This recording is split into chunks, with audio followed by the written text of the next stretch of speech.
Hello friends, white board സ്റ്റോറിലേക്ക് സ്വാഗതം.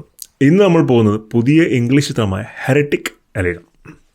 അപ്പോൾ heretic എന്ന വാക്കിൻ്റെ അർത്ഥം സാധാരണ പ്രാക്ടീസ് ചെയ്യുന്ന വിശ്വാസങ്ങളിൽ നിന്നും എതിരഭിപ്രായമുള്ള ഒരാൾ എന്നാണ് ആ വാക്കിൻ്റെ അർത്ഥം. ഇനി ഈ സിനിമയുടെ ഒരു വൺ ലൈനിലേക്ക് നമ്മൾ പോകണമെന്നുണ്ടെങ്കിൽ വളരെ മഞ്ഞും മഴയുമുള്ള ഒരു വൈകുന്നേരം രണ്ട് ടീനേജ് കുട്ടികൾ ചർച്ചിന് വേണ്ടി വർക്ക് ചെയ്യുന്നവരാണ്. ബാൺസും പാക്സ്റ്റണും, sister Barnes and sister Paxton. അവർ രണ്ടുപേരും ഈ മതപ്രചാരണത്തിൻ്റെ ഭാഗമായിട്ട് ഒരു വീട്ടിലെത്തുന്നു. ഭയങ്കരമായ മഴയാണ്. അപ്പോൾ വീട്ടിലെത്തി അവർ ഡോർ നോക്ക് ചെയ്യുന്നു. 1-2 പ്രാവശ്യം തട്ടിയതിന് ശേഷം ഡോർ തുറക്കുന്നു. ഏതാണ്ട് 60 വയസ്സ് കഴിഞ്ഞ ഒരു വൃദ്ധൻ അവരെ സ്വീകരിക്കുന്നു. അവരെന്തൊക്കെയാണെന്ന്, ഏത് മതത്തിൽ നിന്നാണെന്ന് വളരെ കാര്യമായിട്ട്, ഏത് മതത്തിൽ നിന്ന്, നിങ്ങൾ എവിടെ നിന്നാണ് വരുന്നതെന്നൊക്കെ ചോദിച്ച് മനസ്സിലാക്കുന്നു.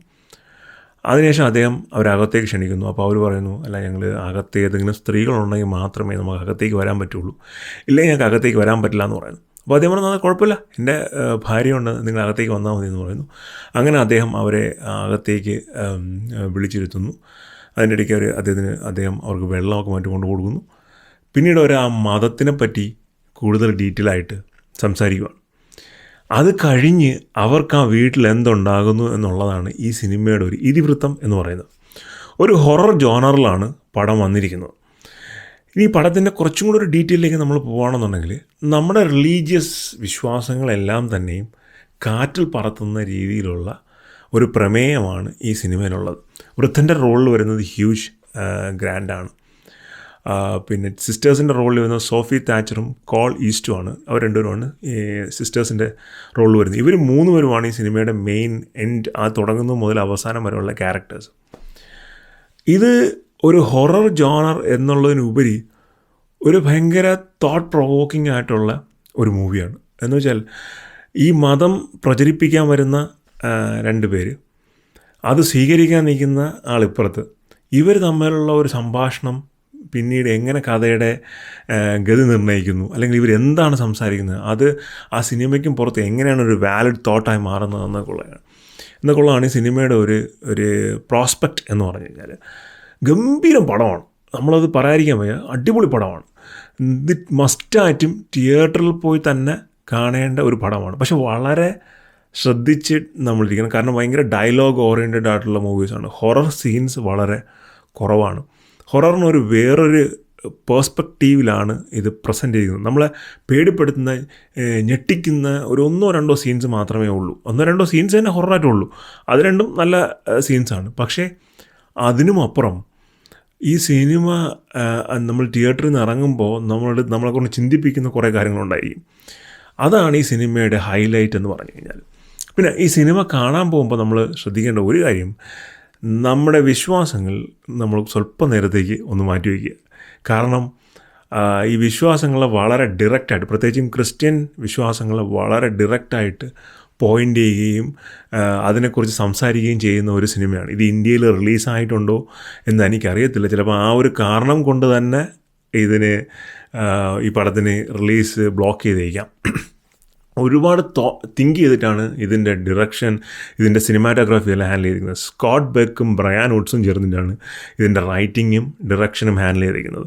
ഓരോ സീനിലും പ്ലേസ് ചെയ്തിരിക്കുന്ന എലമെൻറ്റ്സ്, കളർ ഗ്രേഡിങ്, ഇതെല്ലാം ഭയങ്കര രസമാണ്. ഈ ഹ്യൂജ് ഗ്രാൻഡ് ആദ്യം മതങ്ങളെ പറ്റിയൊക്കെ സംസാരിക്കുമ്പോഴത്തേക്കും ഹിന്ദുയിസം, അത് ജുഡായിസം, ബുദ്ധിസം, ഇതിനെപ്പറ്റിയെല്ലാം പറയുന്നുണ്ട്. പിന്നെ അദ്ദേഹം വേറെ റൂമിലോട്ട് പോകുമ്പോൾ ആ റൂമിൽ മഹാലക്ഷ്മിയുടെ ഒരു പടം, കൃഷ്ണൻ്റെ ഒരു പടം, നടരാജ വിഗ്രഹം, പിന്നെ വേറെയുള്ള റിലീജിയൻസിൻ്റെ ഫോട്ടോസ് എല്ലാം ഇങ്ങനെ വച്ചിട്ടുണ്ട്. അപ്പോൾ ഈ ക്യാരക്ടേഴ്സിനെ ത്രൂ ഔട്ട് ഫോളോ ചെയ്ത് അവർ ആ സിനിമയിൽ പറയുന്ന ഡയലോഗുകൾ, അവരുടെ സിറ്റുവേഷൻസിനെ എങ്ങനെ അഫക്റ്റ് ചെയ്യുന്നു എന്നുള്ളതിനൊക്കെ ഒരു പിക്ചറൈസേഷൻ ഗംഭീരമായിട്ട് ഇതിൽ കൊടുത്തിട്ടുണ്ട്. അതുകൊണ്ടാണ് ഞാൻ നേരത്തെ പറഞ്ഞത്, കളർ ഗ്രേഡിങ്, ഈ കൂൾ ടോൺ ഷോട്ട്സിൻ്റെ അകത്ത് ഒരു വാം ടോണുള്ള ഒരു സബ്ജക്റ്റ് വയ്ക്കുക, അല്ലെങ്കിൽ തിരിച്ച് ഒരു വാം ടോൺ ഉള്ള ഒരു ഷോട്ടിൻ്റെ അകത്ത് ഒരു കൂൾ കളറുള്ള സബ്ജക്റ്റ് വയ്ക്കുക. അതൊക്കെ ഭയങ്കര വെറൈറ്റി ആയിട്ട് തിങ്ക് ചെയ്ത് എടുത്തേക്കുന്ന ഷോട്ട്സും മറ്റു കാര്യങ്ങളൊക്കെയാണ്.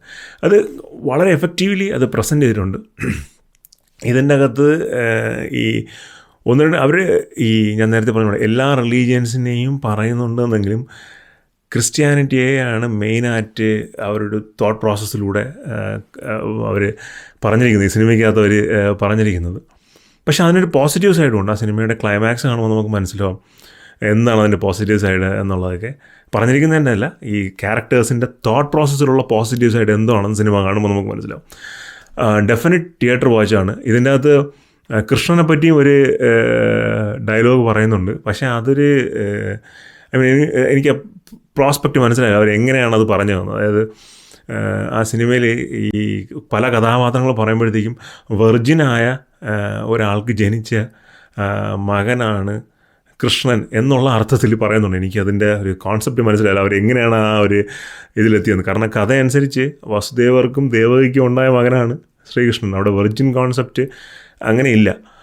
പക്ഷേ അതല്ലാതെ വേറെ റെഫറൻസ് ഒന്നും ഹിന്ദുയിസത്തിനെ പറ്റി സിനിമയിലില്ല. പക്ഷേ ഞാൻ നേരത്തെ പറഞ്ഞ ജുഡായിസം, ക്രിസ്ത്യാനിറ്റി, അത്തരത്തിലുള്ള ഒരു മിക്സപ്പും അത് തമ്മിലുള്ളൊരു മിക്സപ്പും അവരെങ്ങനെ അത് പിന്നെ ആൾക്കാരെ എഫക്റ്റ് ചെയ്യുന്നു എന്നുള്ളതൊക്കെയാണ്.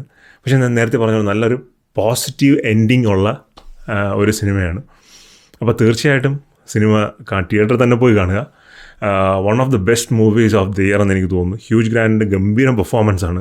എനിക്ക് ഈ സിനിമ ഇതേമാതിരി മലയാളത്തിൽ റീമേക്ക് ചെയ്താൽ എങ്ങനെ ഇരിക്കുമെന്ന് കാണാൻ വലിയ ആഗ്രഹമുണ്ട്. പ്രത്യേകിച്ച് മമ്മൂക്ക ആ ഹ്യൂജ് ഗ്രാൻഡിൻ്റെ റോളിൽ വന്നു കഴിഞ്ഞാൽ എങ്ങനെയായിരിക്കും അതിൻ്റെ പെർഫോമൻസ് എന്നുള്ളത്, പെർഫോമൻസ് ആ സിനിമയുടെ എൻ്റെ ഒരു പെർഫോമൻസ് എങ്ങനെയായിരിക്കും എന്നുള്ളത് കാണാൻ വലിയ ആഗ്രഹമുണ്ട്. കാര്യം ഗംഭീരമായിട്ടുള്ള റോളാണ്, ഡിഫറൻ്റ് ആയിട്ടുള്ള റോളാണ്. അത് ഒത്തിരി ഡെപ്ത് ഉണ്ട്. പക്ഷേ ഈ മതങ്ങളെപ്പറ്റി വളരെ ഡീപ്പായിട്ട് സംസാരിക്കുന്നതുകൊണ്ട് ഒരുപക്ഷെ ആ പ്രിമൈസ് നമ്മുടെ മലയാളത്തിൽ വർക്കൗട്ടായി എന്ന് വരില്ല. പക്ഷേ നിങ്ങൾ തീർച്ചയായിട്ടും സിനിമ കാണുക. കണ്ടിട്ട് നിങ്ങളുടെ അഭിപ്രായങ്ങൾ കമൻറ്റ് ചെയ്യുക. വീഡിയോസ് ഇഷ്ടപ്പെടുന്നുണ്ടെങ്കിൽ ലൈക്ക് ചെയ്യുക, ഷെയർ ചെയ്യുക, സബ്സ്ക്രൈബ് ചെയ്യുക. അപ്പോൾ മറ്റൊരു വീഡിയോ ആയിരിക്കും.